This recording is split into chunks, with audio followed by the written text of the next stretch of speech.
Hello, Fruit Force. Once again, this is Captain Fruit reporting for duty, and today, I'm going to talk about it. I'm going to talk about that subject and dive in for this episode of Road Rage, which I'm actually walking instead of driving at the moment. Excuse me. I've been getting asked a lot about my take on what's going on and all the drama right now, which I've intentionally, for the most part, stayed out of for a couple reasons. One, I've just been too busy, and another one is, I can't say I know everything that's going on. I'm not in it. Unless you can see everything and know everything, it's hard to be truly objective. And on top of that, I'm not going to get involved in the negativity because you know what? I wish every person involved well there. So I want to make sure I get that out there first. I wish the best for every single party involved. This is not anti anything in that regard. So anyway, where my feelings line up, I think recently Doug Ernst the other day did an absolutely excellent video on this subject, and I think I line pretty closely with him in that regard. Family fights, it happened. Friends fight. The key is getting over it. Can you get past it? Can you work out through the differences?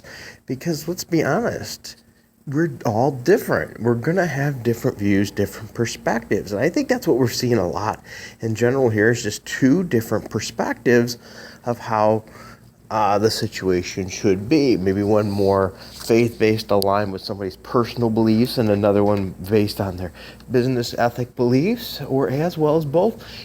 So I'm not one to judge that. Let he without sin cast the first stone, if you will. So once again, I wish them all well. So before anybody starts to hate on me and all that, just have that in mind. All right, so as I was saying, I think what Doug really hit the nail on the head with was the prodigal son. But even with that, I tend to, and I think Doug did an amazing job covering it. When I think about the prodigal son, there's something, maybe it's the father in me. Maybe I have the father perspective because, being a father, there's something that tends to get missed in the prodigal son story. Because when you talk about forgiveness, you see it all the time. I've seen it on Twitter. Well, people have to be willing to be, and make a change and all this. And yes, there is some legitimacy to that. But read that tale again. The son did a lot of bad. The son was destitute. The son was crawling back, if you will.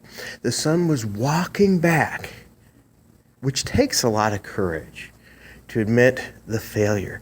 But that's not the thing I really want to point out. The point I want to point out is what the father did. What did the father do?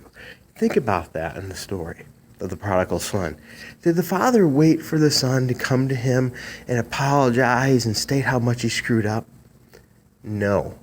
The father ran to the son, didn't walk, didn't say, well, make him sit on it for a while and soak in it.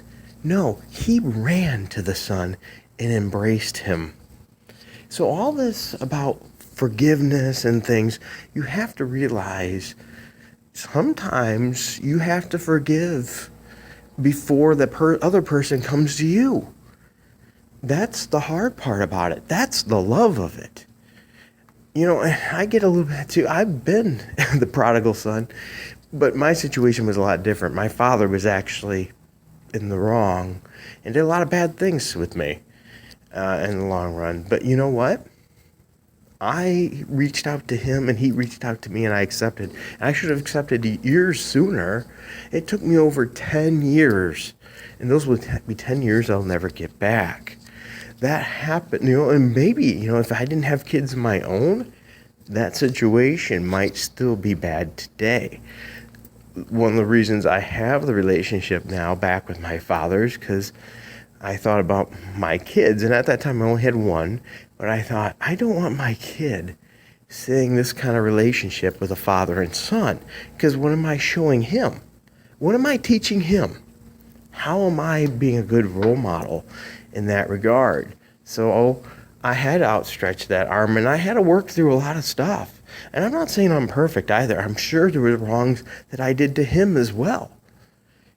And it took a lot to get over those things. And that's the case possibly here. You sometimes have to look at it and go, can I get over the wrongs that were done to me? Once again, I'm not saying who wronged who or what, because I don't know enough about the situation to point any blame, nor do I want to. But if you are truly, truly friends, or you're truly family, sometimes you have to extend that branch, even though you know it might not be taken so easily. Then, once you extend that branch, you can work on fixing and rebuilding that relationship. On top of that, we're in an online platform for everybody to see, which builds ego. And I'm once again not criticizing anybody, but nobody wants to admit they're wrong or made a mistake. We just don't. That's human nature. But then you throw thousands and hundreds of thousands of people into the mix, and that makes it even harder to extend that olive branch. So everyone wants the win. They want that last word. They want to be told they were right. And maybe they are. I, once again, don't know. But the point is how to get past that. I often tell people we should be focusing less on pointing the finger and blaming and asking ourselves, what can I do to make the situation better? If you can retrain yourself to respond that way, what can I do to make the situation better? You are now, instead of going out of your way to just criticize the situation, you are also trying to improve the situation. Yes, you can identify wrongs, you can identify things that need improvement, absolutely.